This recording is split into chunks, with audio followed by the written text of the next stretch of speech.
200 feet below the churning surface of the Atlantic Ocean, the Navy's most advanced nuclear submarine lay trapped in utter darkness.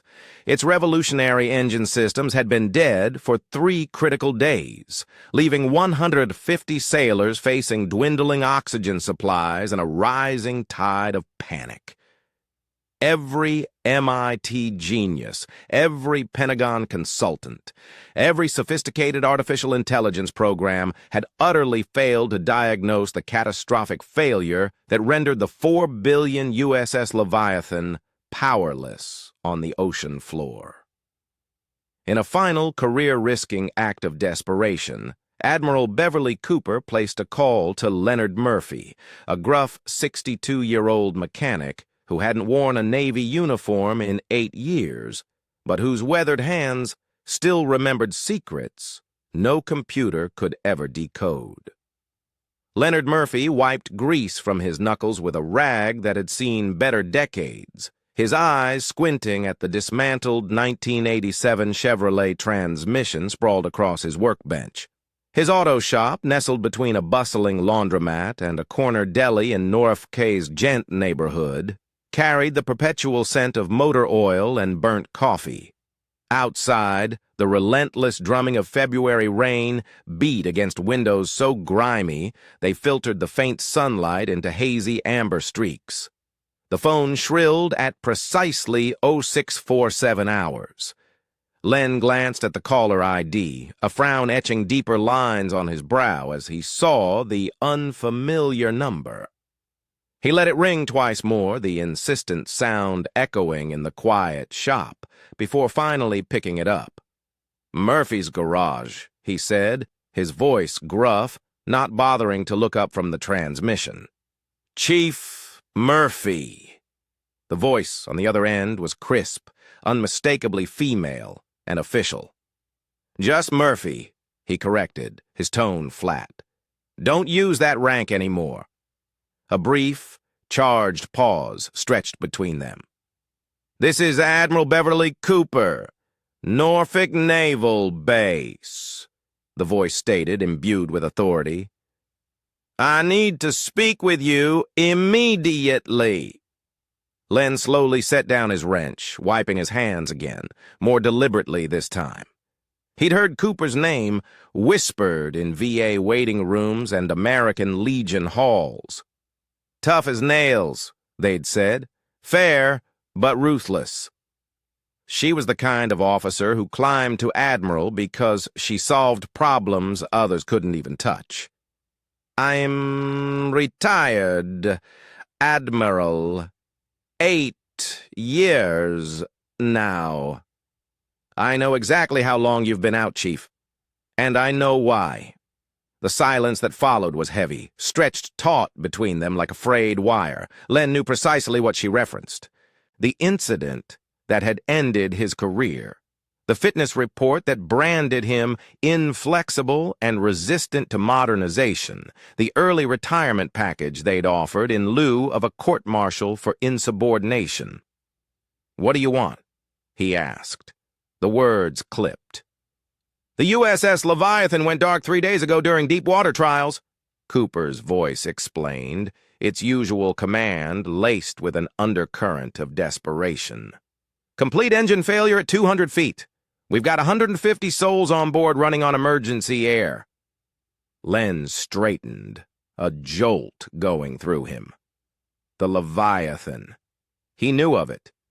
It was a new construction Virginia-class nuclear submarine, a marvel of modern engineering boasting more computing power than the space shuttle itself.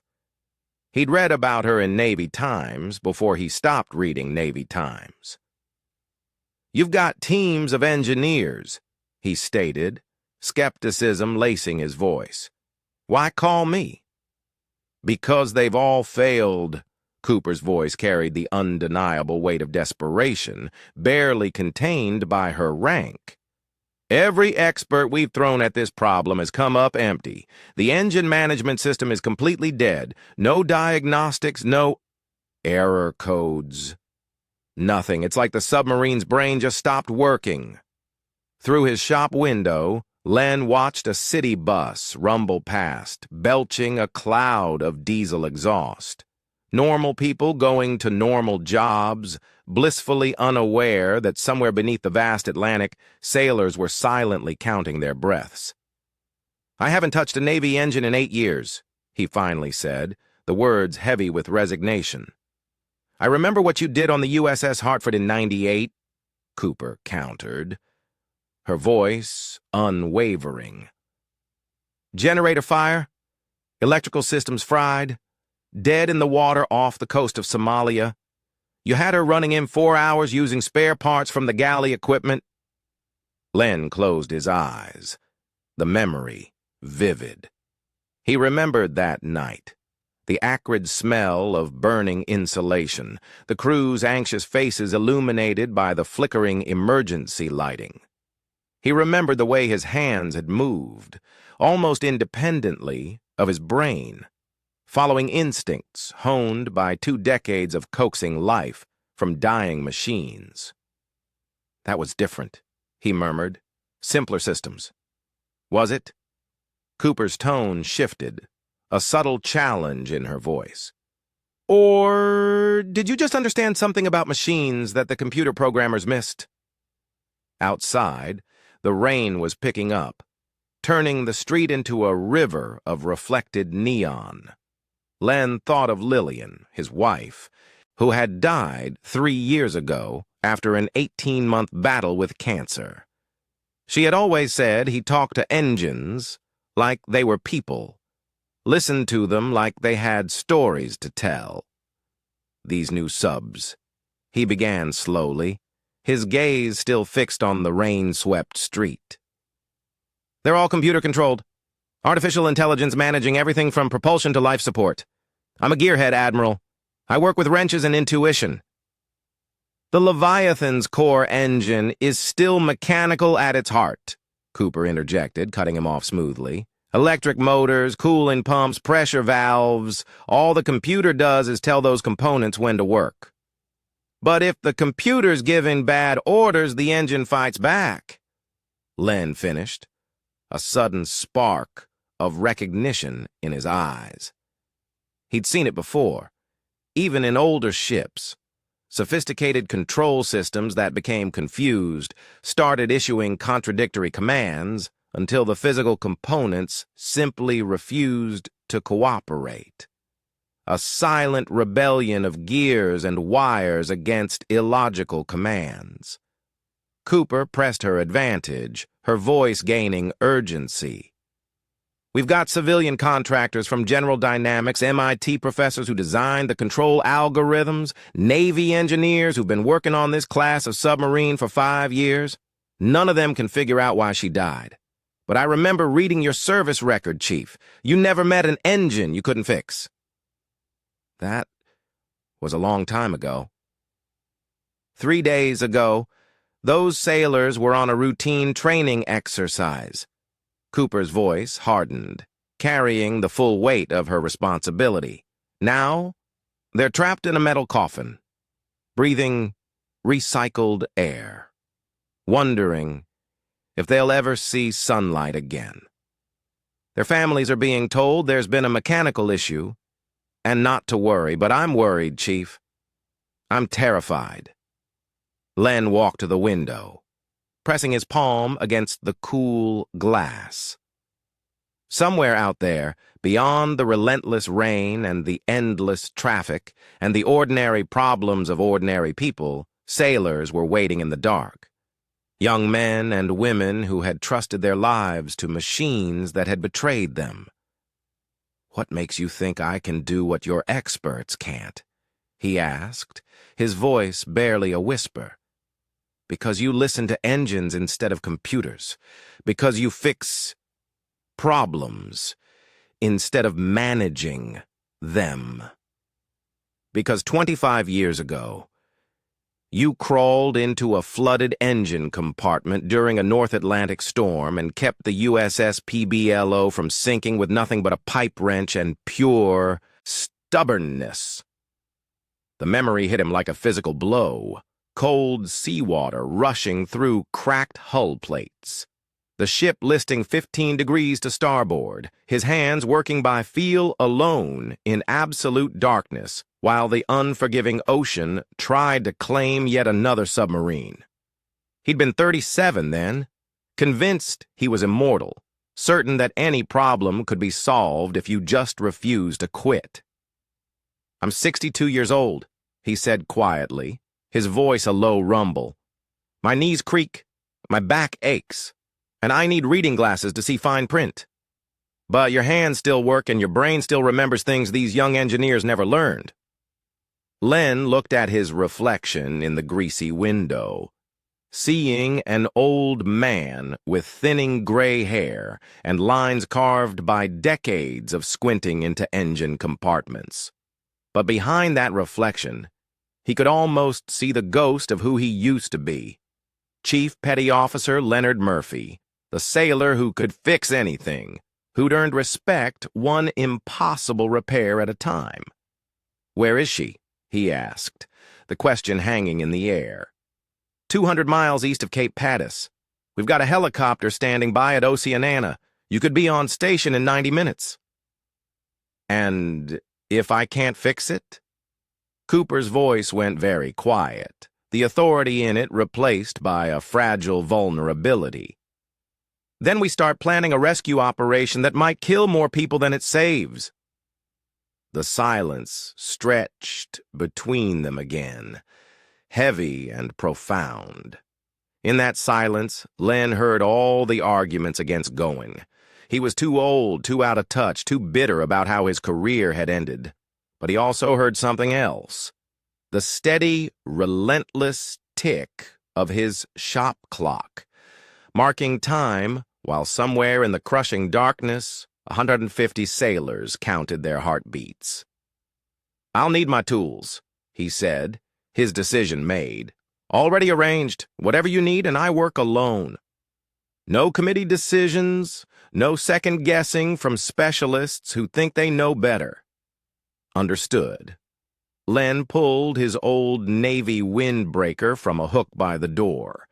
It smelled like motor oil and faded memories. "Give me 20 minutes to close up here." "Chief Murphy?" "Yeah." "Thank you." After he hung up, Len stood in the quiet of his shop, surrounded by the detritus of civilian repairs, brake jobs and oil changes, the small, manageable mechanical problems of people who'd never been trapped underwater, never felt the suffocating weight of the ocean pressing down like the judgment of God. He walked to the back corner where he kept the things he couldn't quite bring himself to throw away. His old toolbox, Navy-issue steel, painted battleship gray, scratched and dented from 2 decades of relentless service. Inside, carefully wrapped in oiled cloth, lay the instruments of his former trade. Wrenches worn smooth by thousands of repairs, micrometers calibrated to measure tolerances in thousandths of an inch, a stethoscope for listening to the subtle heartbeat of machinery. At the very bottom of the box, beneath layers of tools and memories, he found the photograph. Lillian, on their wedding day, her smile so bright it seemed to radiate warmth, enough to power a small city. She'd always been proud of his service and of him. Proud of his skill, proud of the lives he'd saved with nothing but determination and dirty fingernails. "What do you think, Lil?" he whispered to the empty shop. "One more time." The rain against the windows sounded almost like applause. 20 minutes later, Leonard Murphy locked his shop and walked into the rain, carrying his trusty toolbox like a gunslinger holstering his weapons. Behind him, a hand-lettered sign swayed mournfully in the wind. "Gone fishing. Be back when I'm back." But he wasn't going fishing. He was going back to war. Back to the place where old men proved their worth, not with degrees or certifications, but with the simple, profound act of making broken things whole again. The helicopter was waiting. The USS Gerald R. Ford cut through the Atlantic swells like a blade through silk. Her nuclear-powered bulk remained steady despite 15-foot waves that would have tossed smaller vessels like toys. Leonard Murphy gripped the railing of the carrier's flight deck, salt spray stinging his face as another helicopter prepared for launch. This one would take him the final 30 miles to where the Leviathan waited in her underwater tomb. Admiral Beverly Cooper stood beside him, her graying hair whipping wildly in the fierce wind. She'd flown out personally to brief him during the transfer. A detail that spoke volumes about how desperately the Navy needed this problem solved, and solved quietly. "The media knows we've got a submarine conducting extended training exercises," Cooper shouted over the deafening rotor noise. "They don't know she's been dark for 72 hours. Len adjusted his grip on the toolbox handle. "How long before that changes?" "Maybe 12 hours if we're lucky. Families are starting to ask questions. Senators are making phone calls." She handed him a waterproof folder thick with technical specifications. "Everything we know about the Leviathan's propulsion system is in there." Len tucked the folder under his arm without opening it. "What about the people who have already tried to fix her?" Cooper's expression hardened slightly. "They're good people, brilliant actually, but they're used to problems that can be solved with software updates and diagnostic protocols." "And you think this is different, so?" "I think," Cooper said carefully, her gaze meeting his, "that sometimes the old ways work better than the new ways, even when the new ways are supposed to be foolproof." The helicopter's crew chief waved them over. As they approached the aircraft, Cooper grabbed Len's arm, her voice dropping slightly, though still audible over the din. "Fair warning, Chief. Some of the people you're about to meet won't be happy to see you. They've been working this problem for 3 days straight. Egos are bruised, reputations are on the line. I'm not there to make friends." "Good. Because you won't." The flight to the rescue coordination area took 18 minutes. Below them, the Atlantic stretched in all directions, deceptively peaceful under overcast skies. Len watched the water, his mind already drifting to the challenge ahead, and tried not to think about the men and women breathing stale air 200 feet beneath those waves. The rescue vessel USS Comfort appeared first as a distant speck on the horizon, then resolved into a colossal hospital ship, bristling with communication arrays and specialized rescue equipment. Beside her floated the research vessel Atlantis, her decks crowded with submersibles and an array of diving gear.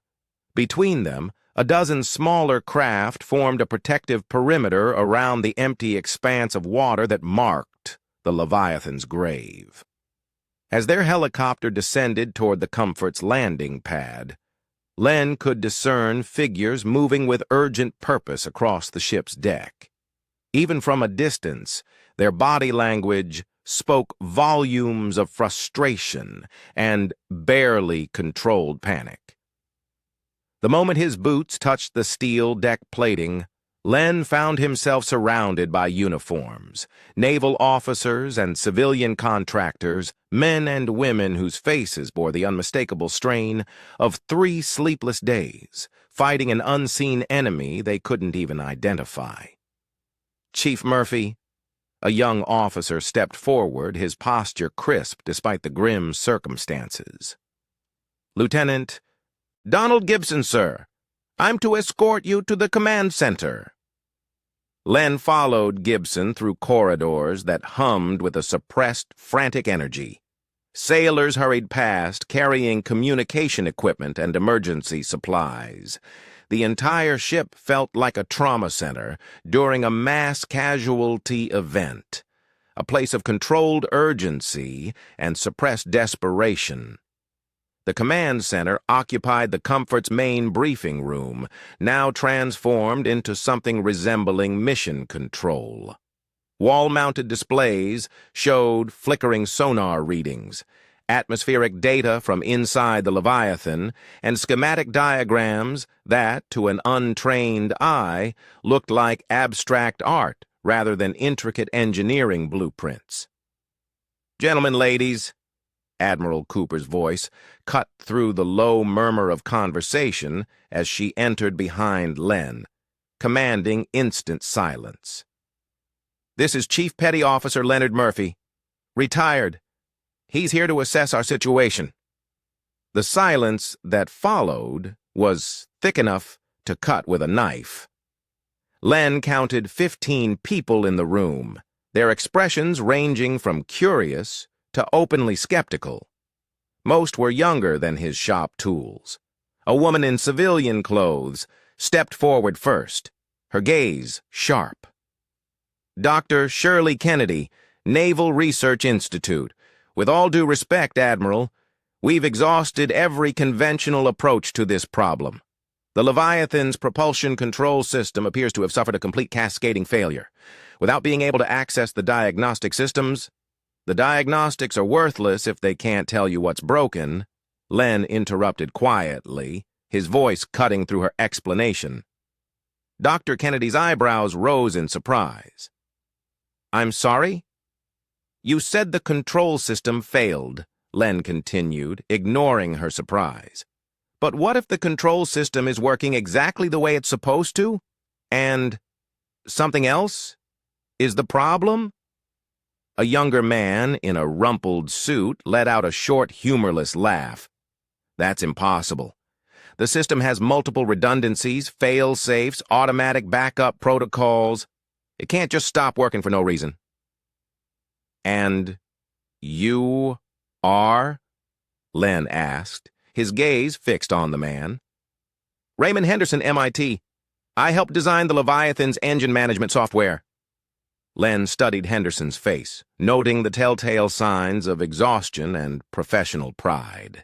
He could almost smell the arrogance radiating off him, dark circles under his eyes, and the defensive posture of someone whose life's work was being questioned. "When's the last time you actually touched the engine you programmed?" Len asked, his voice deceptively calm. Henderson blinked. "Touched it? Put your hands on the metal? Listened to it run? Felt the vibrations?" He scoffed. "The engine compartment is sealed. All monitoring is done remotely through sensor arrays." "And what do you do when the sensors lie?" The room fell silent again, the tension palpable. Commander Virginia Barnes, a compact woman with steel-gray hair, cleared her throat. "Chief Murphy, I'm the Leviathan's chief engineering officer. I've been inside that engine compartment 1,000 times. I know every bolt, every gasket, every wire, but right now we can't even get basic telemetry from the propulsion systems." Len set his toolbox on the conference table with a metallic thunk that seemed unnaturally loud in the hushed room. "Where's Captain Hamilton?" "He's maintaining communication with the crew," Barnes replied, her voice strained. They're scared. The emergency lighting failed 6 hours ago. They're using handheld flashlights and trying to conserve battery power." "Air supply, 43 hours at current consumption rates," interjected a Navy medical officer, his voice grim. "But that assumes they can maintain calm. If panic sets in, if they start hyperventilating—" He didn't need to finish.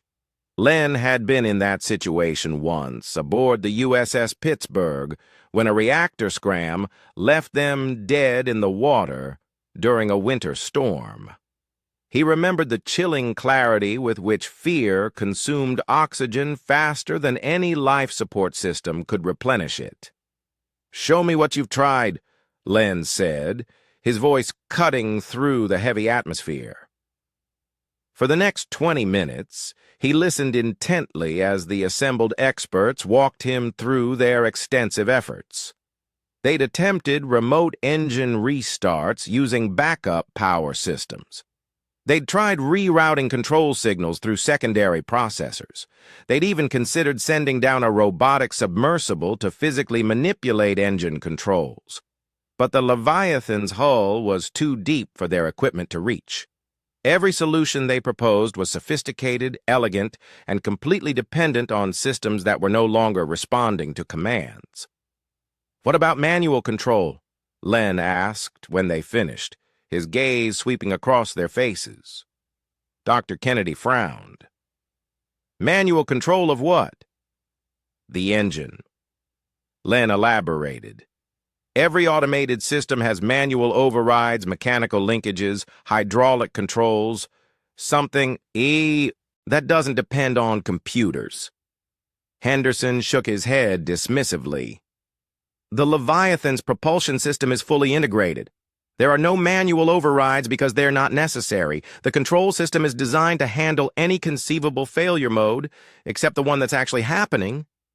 He looked at Len, an edge of irritation in his voice. "Look, I appreciate that you have experience with older submarines, but the Leviathan represents 20 years of advancement in naval engineering. The engine management system uses artificial intelligence to optimize performance in real time. It's not just more efficient than manual control, it's safer." Len ignored the condescension. He calmly opened his toolbox and withdrew a simple multimeter, its familiar weight comforting in his hand. Its digital display dark until he pressed the power button. "How many ways can this thing break?" Henderson looked puzzled. "I don't follow." "Simple question," Len pressed on. "This meter has maybe 50 components inside. How many different ways can it fail?" "Hundreds, I suppose. Maybe thousands if you consider all the possible combinations of component failures."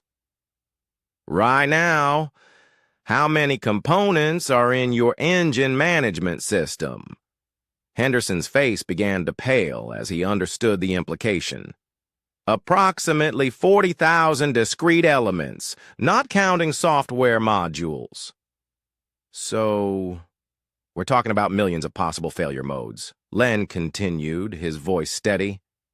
"Maybe billions."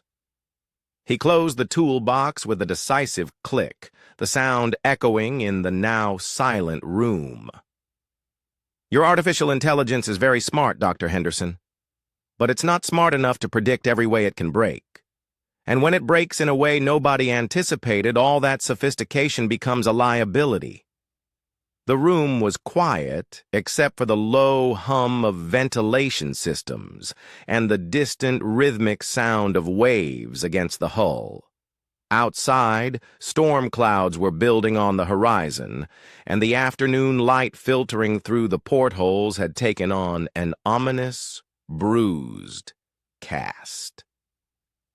Commander Barnes leaned forward, her gaze fixed on Len. "So what do you propose, Chief?" "I go down there." The silence that followed was profound, heavy with disbelief. Finally, Dr. Kennedy spoke, her voice laced with incredulity. "Chief Murphy, the Leviathan is at 200 feet. We don't have a submersible capable of docking with her, and even if we did, opening her hull would flood the compartment." "Not talking about going." "Inside," Len replied, his voice calm, resolute. "Talking about going alongside? Close enough to hear what she's trying to tell us." Henderson stood up abruptly, agitation clear in his movements. "This is insane! You can't diagnose a complex engineering problem by listening to it through the ocean." Len looked at him steadily, his gaze unwavering. "You ever been on a submarine, son?" "Well, no, but—" "Then sit down and listen to someone who has." The rebuke was delivered without heat, but with such quiet authority that Henderson sank back into his chair as if he'd been physically pushed. Len turned to address the room, his voice carrying conviction. Every machine has a voice. Engines sing when they're happy, groan when they're struggling, and go silent when they're dying. The Leviathan's been trying to tell you what's wrong for 3 days, but you've been too busy listening to computers to hear what the ship is saying. Admiral Cooper stepped forward, her expression resolute. What do you need? A deep-sea submersible with external microphones, something that can get me close enough to put my hands on her hull. The research vessel has a DSV rated to 300 feet, Commander Barnes said slowly, considering the possibilities.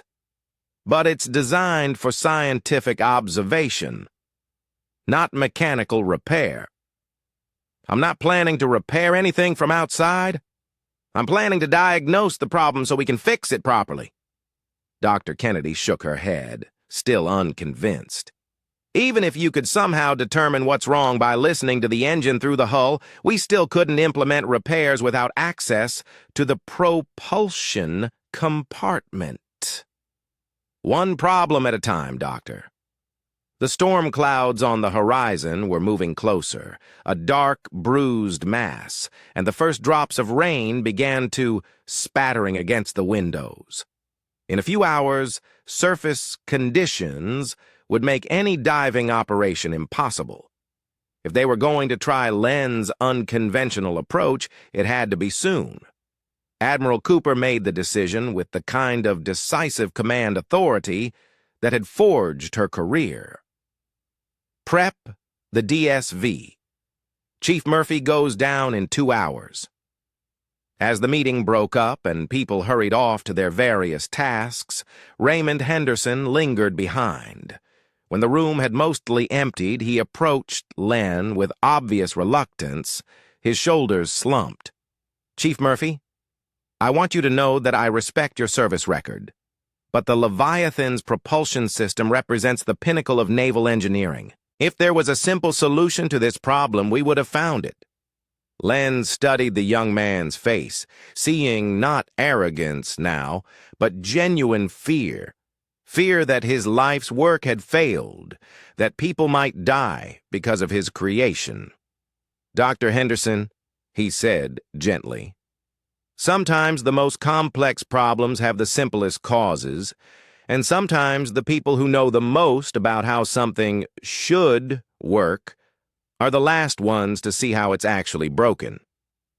As Henderson walked away, his shoulders slightly bent under the crushing weight of doubt, Len turned to look out at the vast gray Atlantic. Somewhere beneath those waves, 150 sailors waited in the dark, trusting that someone topside would figure out how to bring them home. Time was running out, and the ocean didn't care about anyone's expertise or reputation. It only cared about results. In less than 2 hours, Leonard Murphy would descend into that cold darkness, carrying nothing but his tools, his experience, and the hope that sometimes the old ways really were the best ways. The storm was coming, and they were running out of time. The deep-sea vehicle Nariad looked like something designed by engineers who had never heard of aesthetics. Barely 12 feet long and shaped like a mechanical pill, her titanium hull was studded with lights, cameras, and manipulator arms that gave her the unsettling appearance of a deep-sea insect. Inside her cramped pressure sphere, Leonard Murphy sat surrounded by instruments he'd learned to operate in 40 minutes of hurried instruction. "External audio array is active," crackled the voice of Dr. Richard Coleman through the mixstage. "Punkashmatan sayoban dana belafateste sazabakardier da seitirekshe sostorestayam bamibraititfestum" from the research vessel Atlantis above. Coleman was coordinating the dive. "You should have full-spectrum sound pickup from the hull-mounted hydrophones." Len adjusted his headphones and checked the digital depth gauge. 60 feet and descending. Around him, the Atlantic transformed from verdant green to deep blue to impenetrable black as the last vestiges of sunlight faded above. The submersible's powerful floodlights created a stark cone of illumination in the profound darkness, revealing suspended particles drifting like snow in an alien winter. "How much further?" he asked into his throat microphone. 120 feet to target depth. The Leviathan should appear on sonar in approximately 4 minutes. Through the small viewport, Len watched the ocean grow darker still. At this depth, the water pressed against the hull with over 85 pounds per square inch, enough to crush a human body instantly if the pressure sphere failed. But he'd been deeper before, in submarines that creaked and groaned under the immense weight of the sea. This felt different only because he was alone. "First contact on sonar," Coleman's voice, carrying a note of relief, crackled through the comms. "Bearing 035, range 800 yards. She's exactly where we calculated." The sonar display in front of Len painted a ghostly, illuminated image of the seabed below.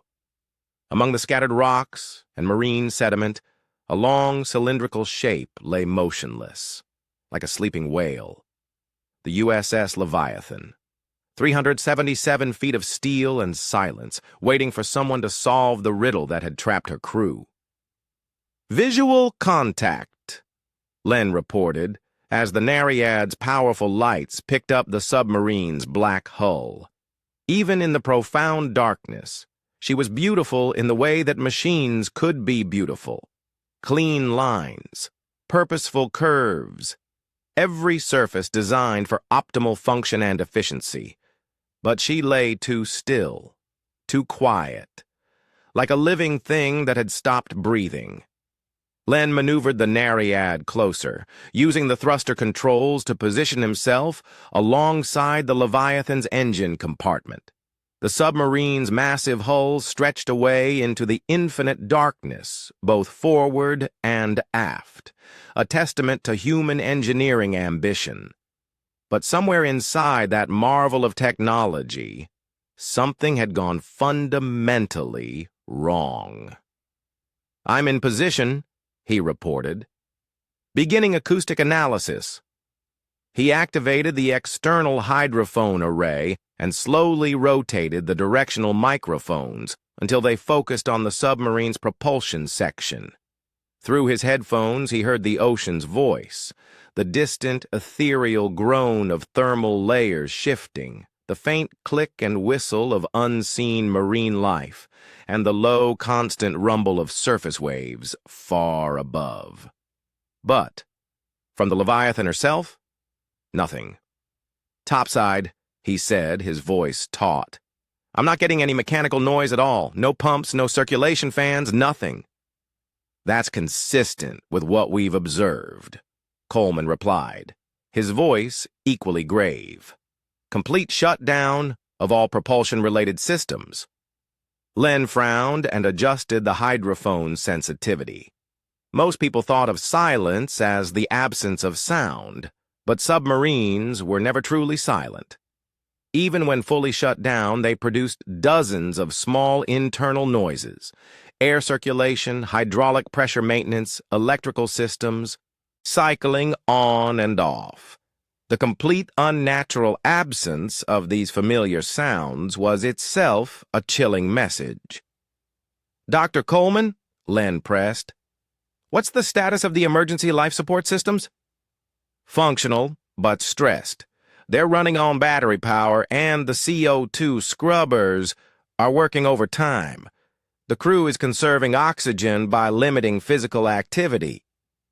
Len used the submersible's manipulator arm to tap gently on the Leviathan's hull. 3 quick taps, followed by 3 slow ones, then 3 quick ones again. The old SOS pattern. From inside the submarine, he heard an immediate response. The same pattern tapped back, metal on metal. "They're alive and alert," he reported, feeling a surge of profound relief. "But I need to understand why their engines won't start." He moved the Nariad aft along the submarine's hull, following the external equipment that housed the propulsion machinery. Everything looked normal from the outside. No obvious damage, no signs of explosion or fire. Whatever had killed the Leviathan had done so from within. "Chief Murphy," Coleman's voice carried a note of urgency. "We're showing weather deterioration topside. Sea state is building to 4-6. You have maybe 90 minutes before we need to abort the dive." 90 minutes to solve a problem that had stumped teams of experts for 3 days. Len positioned the hydrophones against a section of hull directly above the main engine room and listened intently. At first, he heard nothing but the ambient noise of the ocean. Then, faintly, he detected something else, a rhythmic clicking so subtle it was almost lost in the background noise. Click! Pause! Pause! Click! Pause! Pause! Pause! Click! Regular as a heartbeat, but weak, like a signal from something barely alive. "I've got something," he said, adjusting the hydrophone position to maximize the signal. "Sounds like a solenoid valve cycling. Very faint, but regular." "That's impossible," came Henderson's voice from the surface, laced with disbelief. "All propulsion systems show complete shutdown on our monitors." "Your monitors are wrong." Len moved the hydrophones along the hull, meticulously tracking the sound. It was stronger near the stern, weaker toward amidships. "Something's trying to activate, but it's fighting against something else." He spent the next 20 minutes methodically mapping the sounds coming from different sections of the submarine. Most of the hull was silent, but in 3 specific locations, he detected faint, a mechanical noise. The rhythmic clicking near the stern, a soft whirring from midship that came and went in irregular patterns, and near the bow, what sounded like water flowing through pipes. "Dr. Coleman, I need you to patch me through to the Leviathan directly. Can your communication system reach them?" "Negative. They're too deep for standard radio, and their emergency communications buoy was severed when they lost power." Len thought for a moment, then used the manipulator arm to tap a more complex pattern on the hull. Long, short, short, long, long, short, long. Morse code spelling out engine. From inside the submarine, an immediate response.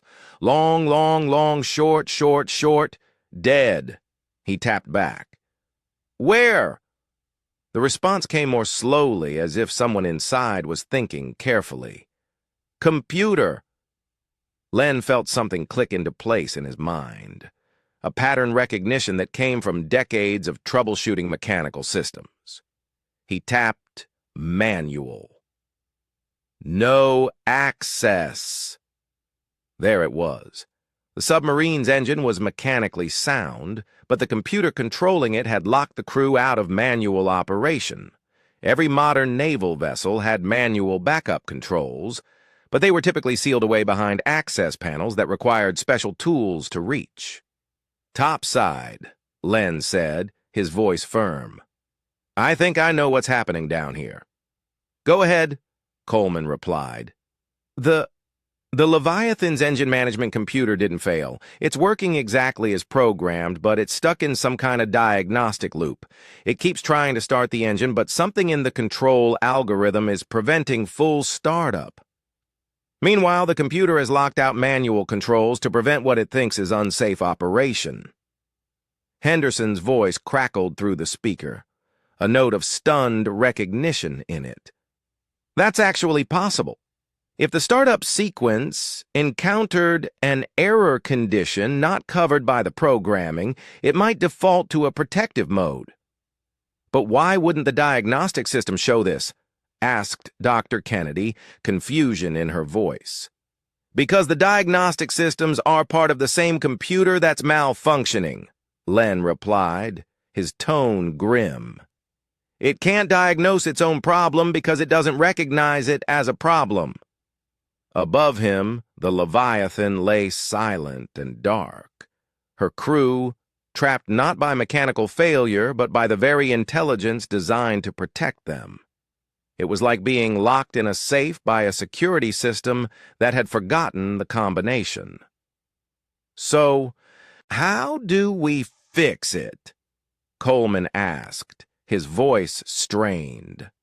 Len was quiet for a long moment, thinking through the dire implications. The solution would require someone to physically access the manual controls inside the submarine. But that meant flooding a compartment that was currently keeping 150 people alive. We need to get someone inside, he said finally. Absolutely not! Admiral Cooper's voice cut through the communication, sharp with alarm. She'd been monitoring the dive from the command center. Opening the hull would flood the compartment and potentially kill everyone aboard. Not necessarily, Len replied, his mind racing. If we can dock a rescue submersible with the Leviathan's escape hatch, we might be able to get a small team inside without compromising the main hull. The Leviathan is at 200 feet, Dr. Kennedy pointed out, skepticism in her tone. Our rescue submersibles aren't designed for that depth. What about the Navy's deep submergence rescue vehicle? Len pressed, a glimmer of hope. The DSRV is in San Diego, Admiral Cooper replied, her voice tinged with despair. It would take 18 hours minimum to get it here and operational. Len looked through the Nereid's viewport at the Leviathan's hull, so close he could see individual rivet heads illuminated by his lights. Somewhere inside that cold steel cylinder, sailors were rationing their breath while a computer refused to let them go home. There might be another way, he said slowly, his voice measured. What are you thinking? Coleman asked, a flicker of hope in his tone. The Nereid has manipulator arms and cutting tools.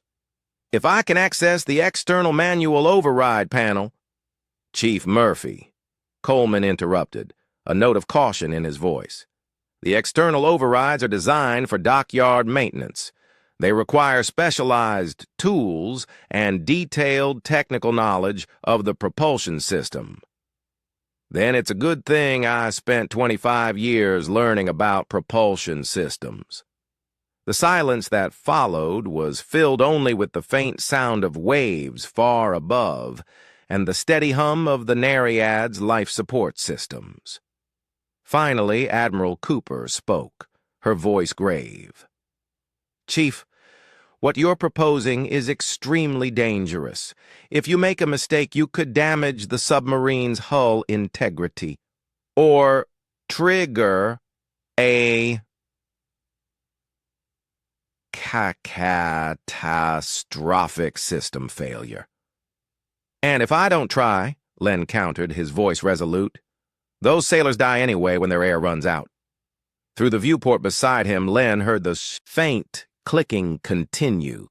The submarine's computer trapped in its endless loop, trying and failing and trying again to solve a problem it couldn't understand, like a dog chasing its own tail. But if the dog's failure meant 150 people would suffocate in the dark. Surface conditions are deteriorating rapidly, Coleman reported, his voice urgent. We need to make a decision now. Len positioned the Nereid alongside the Leviathan's hull, where he knew the external emergency control panel should be located. Through the viewport, he could see a recessed panel marked with stark hazard warnings and secured with heavy, deep-set bolts. Admiral, he said quietly, his voice calm amidst the growing chaos, Sometimes you have to choose between a terrible risk and certain death. Above him, storm clouds gathered, a swirling vortex of black and gray, and waves built toward dangerous heights. Below him, the ocean floor stretched away into absolute darkness, an abyss. And beside him, the USS Leviathan waited with the chilling patience of the dead, her crew counting heartbeats, while their rescuer prepared to attempt something that had never been tried at this depth. Leonard Murphy reached for the submersible tool controls and began the most important repair of his life. The external access panel on the Leviathan's hull had been designed by engineers who never imagined someone would need to open it 200 feet underwater using submersible manipulator arms. What should have been a simple matter of removing 6 bolts became a delicate operation, requiring the precision of a surgeon and the patience of a saint. Leonard Murphy gripped the Nariad's controlled joysticks with steady hands, despite the sweat beading on his forehead. The mechanical arm extended toward the first bolt, its gripper attachment wobbling slightly in the unseen current. Through his headphones, he could hear the storm building above, its low, ominous rumble transmitted down through the vast expanse of water. "Topside, I'm beginning removal of the access panel," he reported, his voice betraying no strain. "It's going to take time." "Understood," came Dr. Coleman's voice, tight with tension. "Surface winds are now gusting to 40 knots. The Atlantis is struggling to maintain position." Len ignored the weather report and focused entirely on the task at hand. The first bolt came free after 3 minutes of careful manipulation, falling away into the darkness below. The second bolt proved more stubborn, its threads corroded by years of saltwater exposure.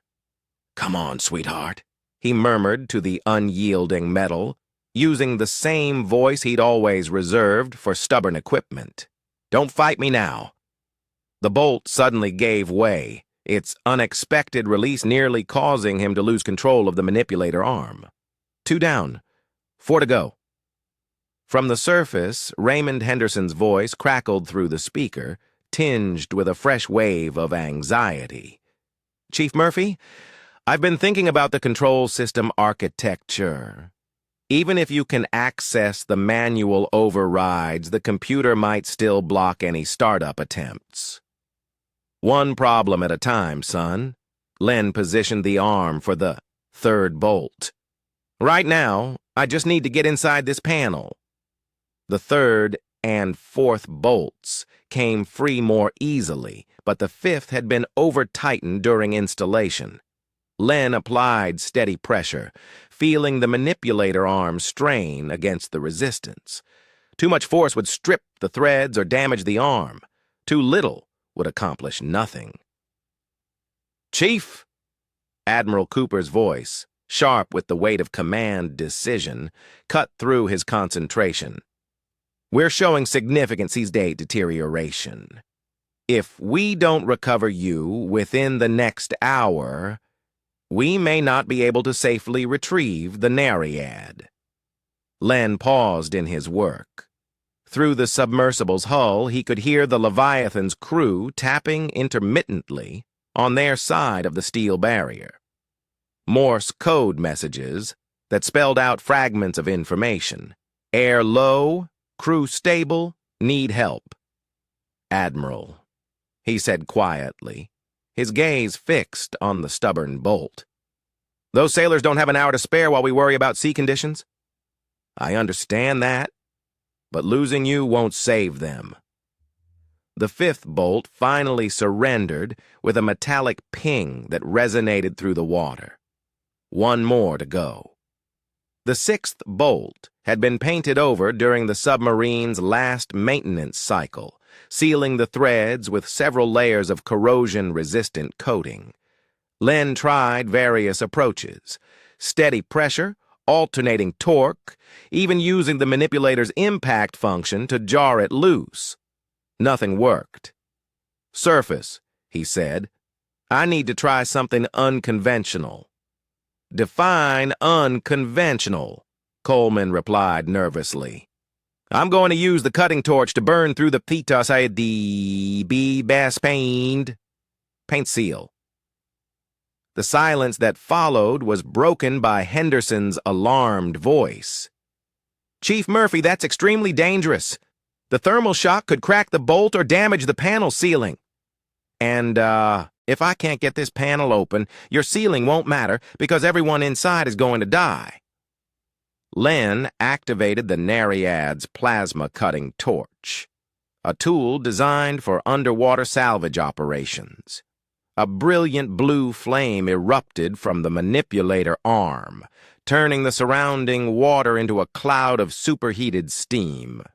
He applied the torch carefully around the bolt head, meticulously burning away the paint without overheating the metal underneath. The acrid smell of vaporized coating filled the submersible's air supply despite the closed environment. After 30 seconds, he shut off the torch and tried the bolt again. This time, it turned easily, backing out of its threads with mechanical precision. The access panel swung open on its hinges, revealing a maze of controls, gauges, and warning labels illuminated by the Nereid's powerful floodlights. Everything was labeled in military specification terminology that would have been incomprehensible to civilians, but to Len it was a familiar language, the lexicon of engines. "Panel is open," he reported. "I can see the manual engine control interface." The control assembly looked like something from an earlier era of submarine design. Heavy switches, mechanical gauges, and a large red handle marked "Emergency Engine Start." But even these manual controls were connected to electronic systems that interfaced with the main computer. "Chief Murphy," Henderson's voice carried a note of growing concern. "Those manual controls still feed through the primary engine management system. If the computer is locked in a diagnostic loop, manual commands might not override it." Len studied the panel through the submersible camera feed, his mind working through decades of experience with similar systems. Every submarine he'd ever served on had some form of emergency bypass, usually hidden behind multiple layers of safety interlocks. "There," he said, spotting a smaller panel within the main access area. "Emergency bypass controls. Completely mechanical, no computer interface. But reaching the bypass panel would require removing another set of smaller screws, and the manipulator arm was designed for heavy work, not fine detail operations. Above them, the storm was reaching dangerous intensity. The Nereid began to rock gently as surface waves transmitted their immense energy down through the water column. At 200 feet, the motion was subtle, but it made precision work nearly impossible. "Surface, I need the Atlantis to try to stabilize her position. The wave action is making it too hard to work." "Negative," Coleman replied, his voice strained. "The research vessel is already struggling to maintain station. If we try to hold position against these seas, we risk damage to the dynamic positioning system." Len gritted his teeth and continued working. The smaller screws proved even more challenging than the main bolts. Their heads were barely larger than the tips of the manipulator's grippers. One slipped away into the darkness, lost forever in the ocean depths. Another stripped its threads and had to be drilled out. 20 minutes later, he finally exposed the emergency bypass panel. Inside, a single switch bore the stark warning, "Emergency use only. Bypasses all safety interlocks." Below it, a mechanical lever was marked, "Manual engine control enable." "I've got it. Len reported, his voice tight with tension. "But once I throw this switch, there's no going back. The computer safety systems will be completely bypassed." "What does that mean?" Admiral Cooper asked, her voice laced with concern. "It means the engine will respond to manual commands. But it also means that all the automatic protections that prevent dangerous operating conditions will be disabled. If something goes wrong during startup, the engine could damage itself catastrophically." From inside the Leviathan, a new message tapped against the hull. "Do it!" Captain Terry Hamilton had apparently been listening to the radio traffic from inside his trapped submarine. He was authorizing Len to take a risk that could destroy his ship's propulsion system permanently. Chief Henderson's voice was barely above a whisper. "If the engine fails during startup, it could cause a steam explosion that would kill everyone aboard." Len positioned the manipulator arm over the emergency switch. Through the Nereid's hull, he could hear the storm growing stronger above, the distant rumble of waves that would soon make any rescue operation impossible. "Sometimes," he said quietly, his voice a profound whisper in the silent deep, "you have to trust the machine to do what it was built to do." He activated the switch. Immediately, lights began flashing on the bypass panel as systems that had been locked out for 3 agonizing days suddenly came back online. From inside the Leviathan, he could hear the faint, thrilling sound of machinery stirring to life, pumps cycling, valves opening, electrical systems responding to commands. "We're showing partial system activation," Commander Barnes reported from the surface, a tremor of excitement in her voice. "Some propulsion components are coming online, but the main engine is still offline." Len moved the manipulator arm to the manual engine start lever. It was a massive handle, designed to be operated by a person wearing heavy diving equipment, far larger than anything the submersible arm had been designed to manipulate. "This is going to be tricky," he muttered, extending the arm to its full, straining reach. The first attempt to pull the lever resulted in nothing but strained servos, the whirring of the Nereid's internal mechanisms fighting against immovable resistance. The second attempt caused the manipulator arm to slip off the handle entirely, bouncing harmlessly off the panel. On the third try, Len managed to get a solid, if precarious, grip, but the lever was stiff with disuse, and the angle was all wrong. "Surface, I need you to know that if this doesn't work, I'm out of options. The storm won't let us try this again." "Understood, Chief. Give it everything you've got." Len applied maximum force through the manipulator arm, feeling the Nereid's power systems strain against the resistance, vibrating violently. Something had to give. Either the lever would move, or the mechanical arm would fail from overstress. With a sound like grinding metal transmitted through water, a deep, resonant clunk. The emergency engine start lever suddenly threw into the activated position. Deep within the Leviathan's hull, the sound of machinery changed from tentative stirring to purposeful, thunderous activation. Pumps began circulating coolant with a steady rush. Generators spun up to operating speed with a rising whine, and with a deep thrumming that vibrated through the ocean itself, a low, powerful growl, the submarine's main propulsion motor roared to life. "Surface, we have engine restart!" Len shouted into his microphone, his voice hoarse with exhilaration. "The Leviathan is showing power to main propulsion!" From the research vessel above, a wave of triumphant cheers erupted over the communications system, a collective release of 3 days of unbearable tension.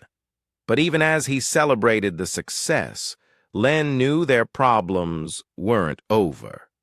The submarine still had to surface safely, navigating through storm conditions that would challenge even a fully operational vessel. Inside the Leviathan, Captain Hamilton's voice came through the emergency communications system for the first time in 3 days. Strained but clear. Surface control. This is Leviathan. We are showing full engine power and are beginning emergency ascent. Request immediate medical evacuation for 3 crew members suffering from carbon dioxide exposure. Roger, Leviathan. Medical teams are standing by. Len began the careful process of closing the access panels and preparing the Nereid for ascent. The repair was complete, but the real test would come when the submarine tried to navigate to the surface through seas that had grown dangerous during the long rescue operation. As he secured the tools and prepared to leave the depths, Leonard Murphy allowed himself a moment of quiet satisfaction. Once again, when the experts had failed and the computers had given up, the old ways had proven their worth. But the celebration would have to wait. Above them, the storm was still building, and getting everyone safely to the surface would require every bit of skill and luck they could muster. The USS Leviathan's ascent began like the resurrection of a mechanical ghost. From his position in the Nereid, Leonard Murphy watched the massive submarine's ballast tanks blow compressed air in great silver clouds that rushed toward the surface like mercury rising in a thermometer. After 3 days of death-like stillness, she moved with the ponderous grace of something remembering how to live. Leviathan passing through 150 feet, Captain Terry Hamilton reported over the emergency communication channel. His voice carried exhaustion, but also a profound relief that was almost tangible. Ascent rate steady at 15 feet per minute. All primary systems responding normally. Above them both, the storm had reached 4.7 on the Beaufort scale. 20-foot waves rolled across the surface like moving hills, driven by winds that shrieked at 50 knots. The research vessel Atlantis pitched and rolled violently in the chaos, her stabilizers working desperately to keep her positioned over the ascending submarine. "Chief Murphy," Dr. Coleman's voice crackled through increasing static. "We need to recover you immediately. The storm is beyond safe diving conditions." Len began his own ascent, the Nereid rising through water that grew increasingly turbulent as he approached the surface. At 100 feet, the submersible began to rock violently as wave energy penetrated the depths. At 50 feet, the motion became so severe that instruments rattled in their mounts. Leviathan. Passing through 75 feet, Hamilton reported. "We can see your lights above us, Nereid. Thanks for the house call, Chief." Despite the perilous circumstances, Len smiled. Even facing a dangerous surface in storm conditions, submariners maintained their dark humor. It was a coping mechanism as old as the service itself. The Leviathan broke the surface first, her black hull emerging from the Atlantic like a breaching whale. Even in the chaos of wind and waves, she was a magnificent sight.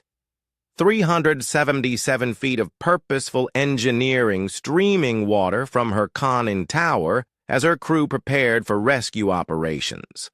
Len surfaced 30 seconds later, the Nereid immediately caught by a colossal wave that lifted her 20 feet before dropping her into the following trough with a jarring impact.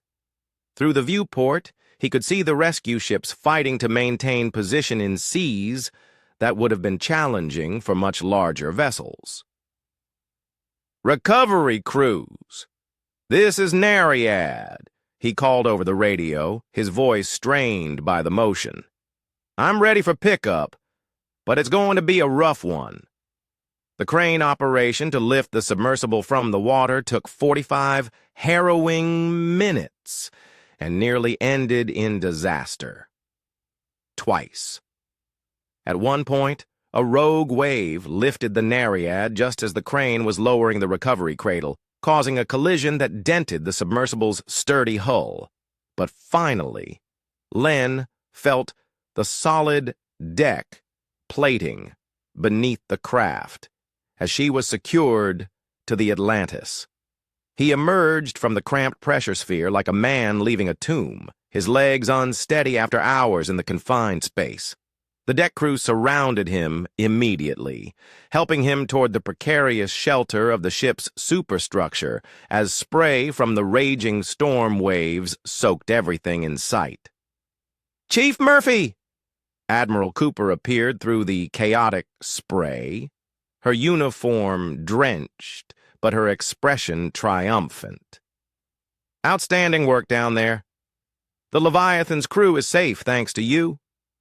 Len nodded, but didn't smile. "It's not over yet. They still have to get everyone off that boat in these conditions." The transfer of the Leviathan's crew proved to be as dangerous as the repair itself. With waves regularly exceeding 25 feet, it was impossible for the rescue ships to come alongside the submarine. Instead, the crew had to be lifted off in small groups using helicopter operations that pushed both aircraft and pilots to their absolute limits.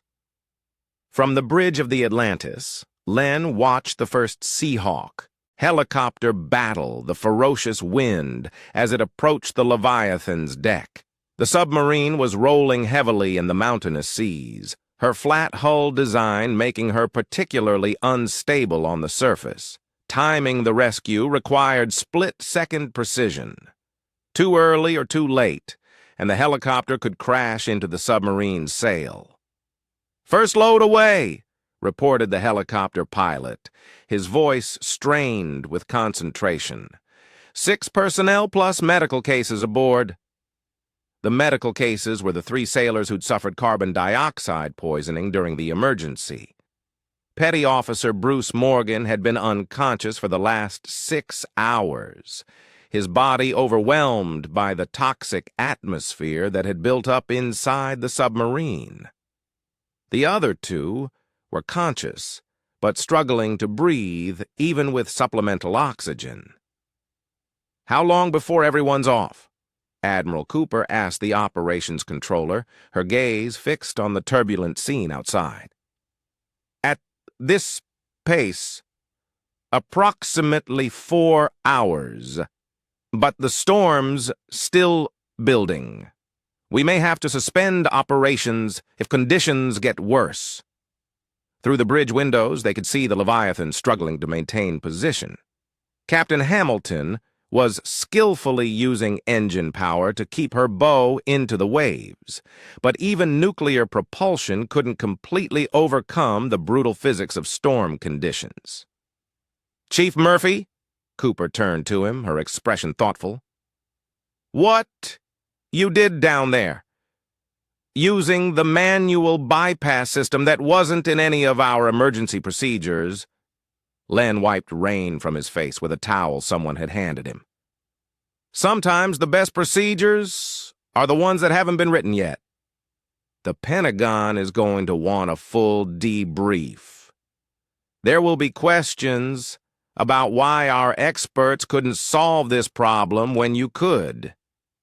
Maybe they were asking the wrong questions."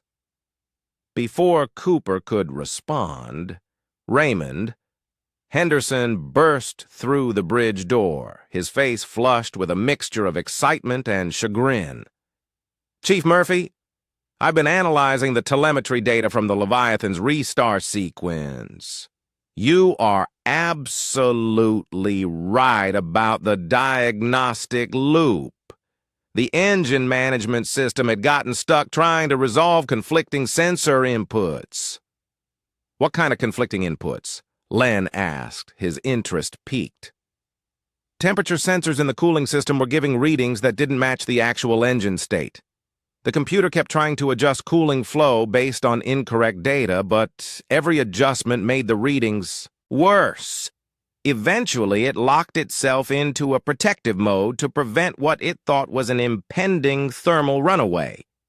Henderson paused, his academic excitement warring with professional embarrassment.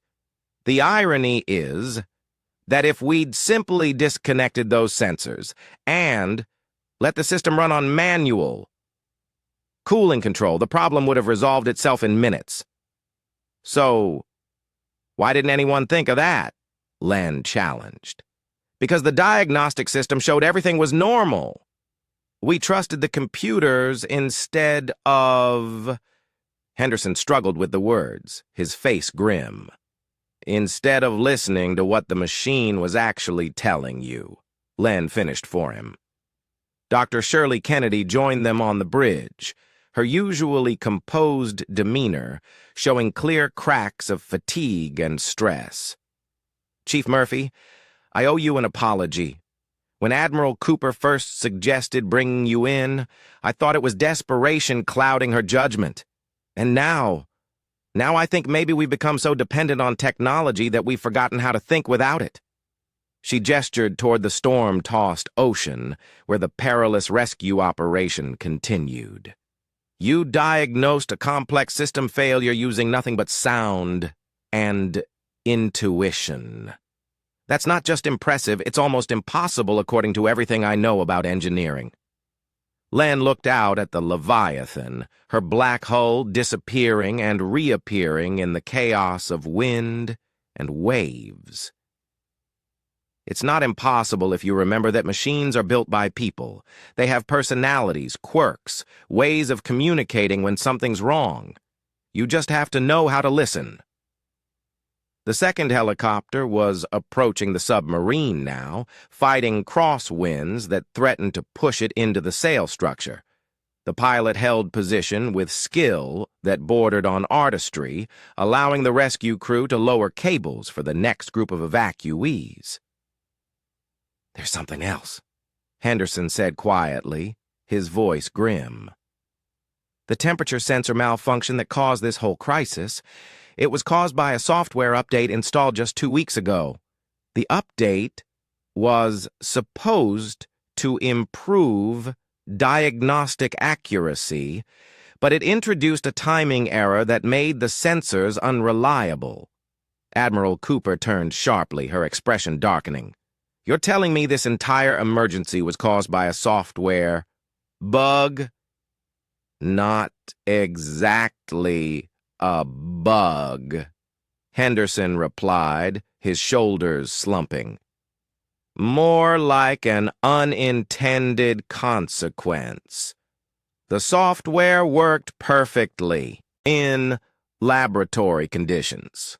But the real-world environment introduced variables that the programmers hadn't anticipated.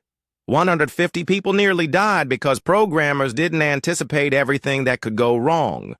Cooper's voice carried the sharp edge of someone whose career had just been put at grave risk by other people's assumptions. It's more common than you might think, Dr. Kennedy admitted, her voice weary. Modern naval systems are so complex that it's impossible to test every possible scenario. We rely on computer models and simulations, but those can't account for every real-world variable. Through the bridge windows, they watched the third helicopter lift away from the Leviathan with another load of rescued sailors. The storm showed no signs of abating, but the rescue operation was proceeding with mechanical precision despite the dangerous conditions. Chief, Admiral Cooper said, turning to him, her expression softening, I want you to know that this rescue is going in your permanent record, civilian or not. What you did today exemplifies the best traditions of naval service. Len appreciated the recognition, but his mind was already moving beyond the immediate crisis. Admiral, the real question isn't what I did today. It's what happens tomorrow when the next submarine has a problem that can't be solved with computers. What do you mean? Cooper frowned, puzzled. I mean that I'm 62 years old, and there aren't many people left who learn to fix machines before they learn to program them. When my generation retires or dies off, who's going to listen to the engines? The question hung in the air, like the storm clouds above them, heavy with unspoken implications. It was a problem that went beyond individual heroics or single dramatic rescues. It was about institutional knowledge, about the critical balance between technological advancement and practical wisdom, about whether the military was training engineers or just programming technicians. Commander Virginia Barnes appeared on the bridge, her coveralls still stained with grease from her efforts to assist with the restart sequence. "Chief Murphy, on behalf of my crew, thank you. But I have to ask, how did you know the manual bypass would work? That's not exactly standard knowledge, even for experienced submarine engineers." Len thought about his answer carefully. "Because I served on boats where those systems were installed as a last resort, back when we didn't trust computers to handle life and death decisions. Every safety system needs a way to be overridden when the safety system itself becomes the danger. But that knowledge isn't in any current training manual. No, it's not. And that's a problem the Navy needs to address." As the fourth helicopter approached the Leviathan through the storm, Len realized that today's rescue was just the beginning of a larger conversation about how the military trained its people and maintained its equipment. The technology would continue advancing. The systems would become even more sophisticated, but someone still needed to remember how to fix things when the sophistication failed. The storm was passing its peak, but the real weather was just beginning. The Pentagon's sub-Barents room C7 had been designed to muffle sound, but it couldn't silence the tension that filled the air 3 days after the Leviathan rescue. Leonard Murphy sat at one end of a polished oak table that reflected the harsh fluorescent lighting, facing a panel of officers and officials whose expressions ranged from grudging respect to barely concealed hostility. Admiral Kenneth Ross, fleet commander, presided over the inquiry with the demeanor of a man who'd spent his career managing crises that threatened to become scandals. To his left sat Commander Philip Gray from the Pentagon's Public Affairs Office, a political animal whose primary concern was damage control. To his right, Dr. Richard Coleman represented the Naval Research Institute's interests in protecting their reputation for technological excellence. "Chief Murphy," Admiral Ross began, his voice carrying the weight of institutional authority, "your actions undoubtedly saved the lives of 150 sailors. The Navy owes you a debt of gratitude." Len waited for the inevitable "but" that would follow such praise. He'd attended enough military briefings to recognize the setup. "However," Ross continued, "your methods raised serious questions about our current protocols and training procedures. We need to understand how a civilian contractor succeeded where our best experts failed." Commander Gray leaned forward, his manner suggesting someone uncomfortable with the narrative that was emerging. "Chief Murphy, walk us through your diagnostic process.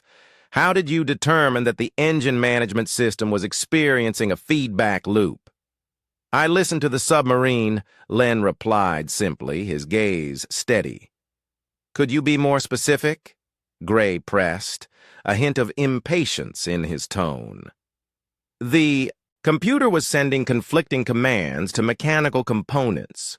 Those components were trying to obey both sets of instructions simultaneously, creating acoustic signatures that told me what was happening inside the system."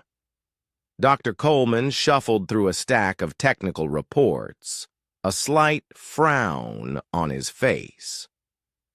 but our acoustic monitoring equipment showed no unusual sound patterns. How were you able to detect signatures that our sophisticated hydrophone arrays missed? Len studied Coleman's face, noting the defensive posture of someone whose professional competence was being questioned. Your equipment was listening for specific sounds that match known failure modes. I was listening for sounds that didn't belong. Explain the difference. Admiral Ross interjected, his voice firm. If you're looking for a specific bird call in a forest, you might miss the absence of bird calls entirely. Sometimes what you don't hear is more important than what you do. The room fell silent as the implications of that statement settled over the assembled officials. Gray exchanged glances with Coleman, both men clearly uncomfortable with the direction of the conversation. Chief Murphy, Gray said carefully, are you suggesting that our diagnostic protocols are fundamentally flawed? I'm suggesting that your diagnostic protocols assume that complex systems fail in predictable ways, but sometimes they fail in ways that nobody anticipated. And when that happens, computers can't help you because computers can only recognize problems they've been programmed to understand. Admiral Ross made a note on his tablet, his expression unreadable. The preliminary investigation into the Leviathan's failure supports your assessment. The engine management system was caught in what the engineers are calling a novel failure mode, created by an interaction between new software and environmental conditions. How novel? Len asked, his voice flat. Novel enough that it had never been observed in testing or simulation, Coleman admitted reluctantly, the words clearly painful for him to utter. The combination of factors that created the failure loop had a probability of occurrence so low that it wasn't considered worth programming defensive measures. But it happened anyway. Yes, it happened anyway. Len leaned back in his chair, feeling the familiar ache in his lower back that came from too many years bent over machinery and cramped spaces. How many other novel failure modes are waiting out there in systems we think we understand? The question hung in the air, like smoke from a warning flare. It was a query that struck at the heart of modern military engineering philosophy, challenging assumptions that had guided billions of dollars in research and development. Chief, Admiral Ross said slowly, his gaze fixed on Len. What you're implying would require us to reconsider our entire approach to submarine system design. Maybe it would. Or maybe you just need to make sure you've got people who know how to fix things when the fancy systems break down. Commander Gray's phone buzzed with an incoming message. He glanced at it, frowned, and whispered something to Admiral Ross. The fleet commander's expression darkened as he read the screen. Gentlemen, Ross announced, his voice grave, I've just received word that the USS Hampton experienced a similar propulsion control failure during exercises off Hawaii 6 hours ago. They're currently dead in the water at 180 feet depth. The silence that followed was profound, chilling. Dr. Coleman's face went pale as the implications became chillingly clear. Two identical failures in the space of a week suggested not an isolated incident, but a systemic problem. Have they attempted the manual bypass procedure that Chief Murphy used? Gray asked, his eyes wide. Negative. The Hampton's crew doesn't have detailed knowledge of the emergency override systems. That information isn't part of standard submarine engineering training. Len felt something cold settle in his stomach. How many people are aboard the Hampton? 137 officers and enlisted personnel. And how long have they been down? 8 hours. They have approximately 36 hours of emergency life support remaining. Admiral Ross turned to face Len directly, his gaze earnest.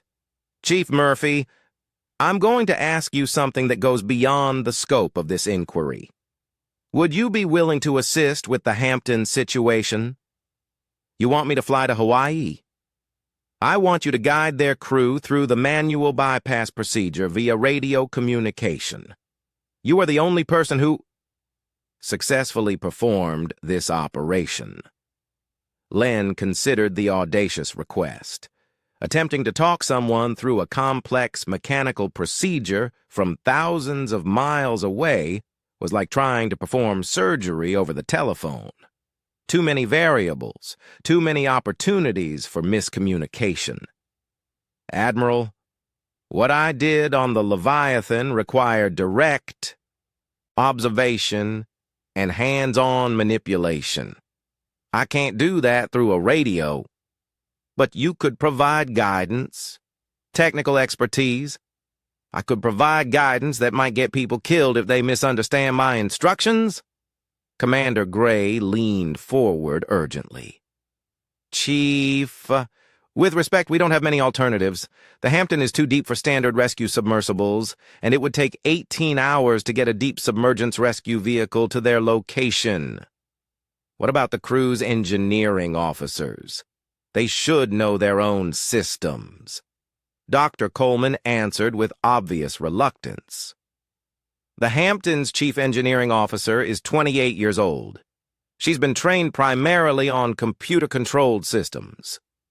Her knowledge of manual override procedures is limited. Limited how? Len's voice sharpened. She knows they exist, but she's never had reason to use them. The training emphasis for the last decade has been on managing automated systems, not bypassing them. Len felt a familiar anger building in his chest, the same frustration he'd experienced when his own career was ended by officials who thought experience was less valuable than education. So, you've been training engineers who don't know how to engineer. That's not entirely fair, Coleman protested, squirming. Modern submarine systems are incredibly sophisticated. It takes years just to understand the computer interfaces. And, meanwhile, you've forgotten how to teach people to think for themselves when the computers stop working. Admiral Ross raised a hand to forestall further argument. Chief Murphy, we can debate training philosophy later. Right now, we need to focus on saving the Hampton's crew. Then get me on a plane to Hawaii, Len said without hesitation, the battle-hardened resolve returning to his eyes. That would take 12 hours minimum, plus time to coordinate with Pacific Fleet operations. Then stop wasting time and start coordinating. Gray's phone buzzed again. This time, his expression shifted from concern to something approaching outright panic. Admiral, I'm receiving reports of similar control system anomalies on 3 more submarines. The Toledo in the Mediterranean, the Virginia conducting trials off Norfolk, and the Colorado Springs on patrol in the Pacific. The room erupted in urgent conversation as the terrifying scope of the crisis became horrifyingly clear. What had seemed like an isolated incident was revealing itself as a fleet-wide vulnerability, triggered by the same insidious software update that had nearly killed the Leviathan's crew. How many submarines received the problematic software update? Admiral Ross demanded, his voice strained. Coleman consulted his tablet with shaking hands. 37 Virginia-class boats have the affected engine management system.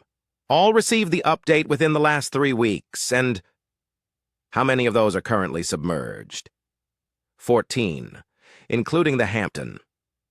Len stood up from his chair, his decision made, the familiar purpose returning to his eyes.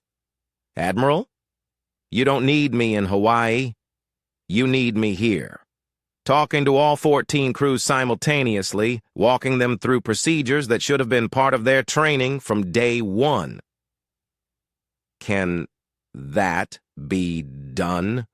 Ross asked, his voice betraying a desperate hope. It can, if you're willing to admit that your fancy systems aren't as foolproof as you thought they were. Admiral Ross looked around the room at the pale, strained faces of his subordinates, seeing his own profound concerns reflected in their expressions. A fleet-wide system failure was the kind of crisis that ended careers and triggered